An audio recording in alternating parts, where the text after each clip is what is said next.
que vous bichonnez très bien vos voitures. J'espère que, messieurs, vous bichonnez aussi bien vos épouses.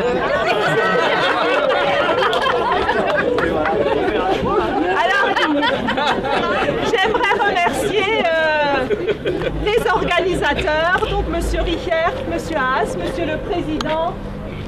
Je ne le vois pas.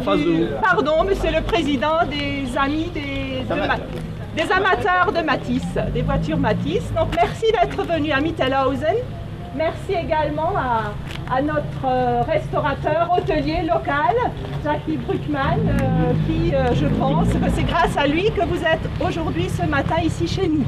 Mais peut-être pas seulement. Je voudrais vous raconter quand même une petite histoire véridique.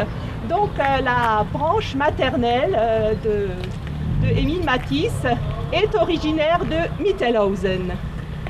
Cet ancêtre était huilier, donc Olmann, auf Elsassisch hat Öl gemacht, hat Öl milket, donc il avait un moulin à huile, et donc il habitait là derrière, dans une ferme qui aujourd'hui n'existe plus.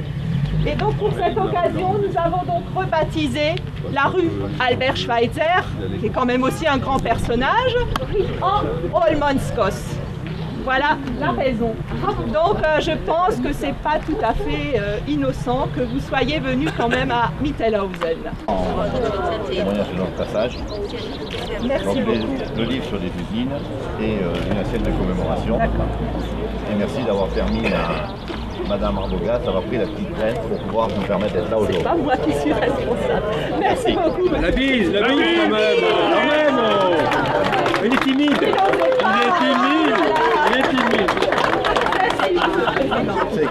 Bonjour, alors donc je suis Pierre Haas, je suis membre du club des amateurs de Matisse et je suis co-organisateur avec monsieur Georges Richert de ce critérium Jean-François Blattner 2011 qui doit célébrer donc les 100 ans de la création de l'usine Matisse à la Méno qui a été ouverte donc en 1911. Alors justement, racontez-nous un petit peu cette histoire de cette entreprise Matisse. Alors cette entreprise Matisse, Émile Matisse est né en 1880 et donc a commencé par le commerce de voitures à Strasbourg et en 1911 il a décidé de construire une usine d'automobile dans le quartier de la Plaine des Bouchers à la Méno, une usine automobile qui a très rapidement pris de l'importance. C'est une usine dont sont sorties entre 1911 et la Deuxième Guerre mondiale à peu près 90 000 voitures et où ont travaillé 4 000 personnes. Alors justement, quels sont un peu les types de voitures qui ont été fabriquées? Alors tout type de voitures, Émile Matisse a commencé à fabriquer des voitures populaires, des petites voitures type qu'on nommait des babylettes et il a également fabriqué des utilitaires. Et les voitures ont pris de l'importance au fur et à mesure des années. Et elles sont allées jusqu'aux grosses voitures à 8 cylindres, les MI8. Il a également fabriqué des véhicules utilitaires, des camions et des autobus. D'accord. Et comment expliquez-vous votre présence chez nous ici à Mittelhausen? Alors à Mittelhausen, nous avons choisi un site en Alsace, pas trop loin de Strasbourg. Et d'autre part, Mittelhausen est un des berceaux de la famille Matisse parce que la mère d'Émile Matisse, la branche maternelle d'Émile Matisse, est originaire de Mittelhausen. Et donc ça a rajouté un petit plus. D'accord. Quel est un peu votre programme de ce week-end? Alors notre programme de ce week-end, donc hier samedi, nous avons été à Strasbourg. Nous avons été d'abord au lycée Émile Matisse où ont été inaugurés un certain nombre de jardins, les jardins de Dietrich, en présence de nos amis de Bugatti, parce qu'il faut préciser que Émile Matisse et Torre Bugatti ont commencé leur carrière chez le baron de Dietrich à la fabrication d'automobiles en 1902. Ensuite, nous avons été reçus par la municipalité de Strasbourg et nous avons terminé dans l'après-midi par la visite du site des usines Matisse à la Méno. Le dimanche, nous allons aller à Obermodern, visiter le musée de la locomotive miniature parce que beaucoup d'entre nous sont intéressés par tout ce qui est mécanique. On est tous des gens qui ont le tournevis, la clé à molette en main. Et nous terminons donc par Pfaffenhofen chez l'un de nos collègues qui collectionne des camions et nous rentrons cet après-midi à Mittelhausen. Donc là vous êtes une association, les amateurs de Matisse, vous êtes à peu près combien de membres Nous sommes un peu plus de 150 membres et nous possédons à peu près plus de 200 Matisse dans ce club.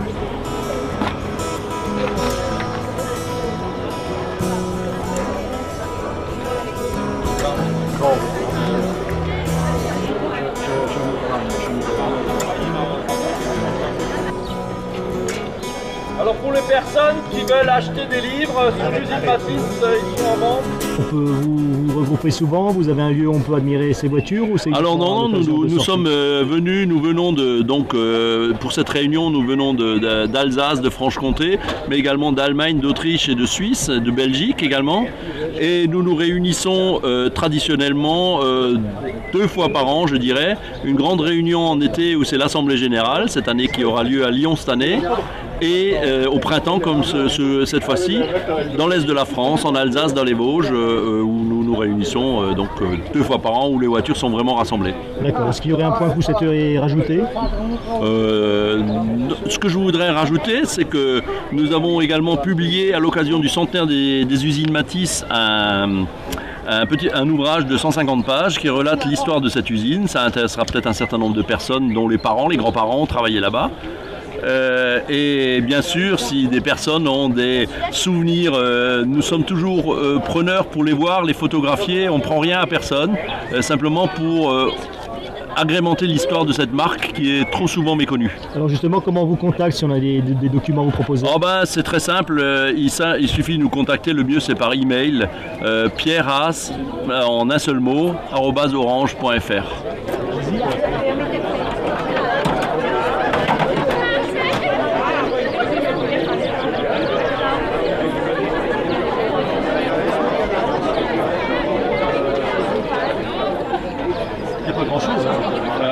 C'est des petits moteurs, hein. C'est des petits moteurs à soupape latérale, 1500 cm3, 35 chevaux réels, vitesse de la voiture à peu près 90 km/h, mais néanmoins équipé d'une boîte de vitesse à 4 rapports, dont la 3e et la 4e sont synchronisées. Et donc ça marche pas mal, ça grimpe bien, c'est une voiture agréable à conduire. Vous la poussez à combien à peu près? Le maximum c'est 90, mais la bonne allure de roulage c'est 70. Là ça tourne bien, ça roule bien. C'est pour les petites routes quoi. Ça griffe pas trop souvent? Non, vous voyez bien, on vient, on part. Je suis allé avec cette voiture il y a 2 ans, je suis allé sans problème à Bourges, j'ai fait plus de 1300 km. La seule panne que j'ai eue, mais c'est pas la voiture, c'est une panne sèche parce que la jauge ne fonctionnait pas. Voilà. Ça se conduit facilement par rapport aux voitures modernes? C'est un peu plus. Il faut être plus vigilant parce que le freinage c'est des freins à câble, donc il faut être un peu plus vigilant, il faut plus anticiper la conduite, mais ça se conduit relativement facilement, oui, bien sûr. C'est un peu plus physique. Parce qu'il y a également un très beau logo Matisse.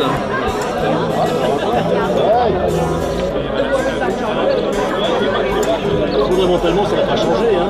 Non. Je peux aussi les coordonnées parce que je ne connais pas votre numéro. Vous voulez le laver avant alors? Après nous alors?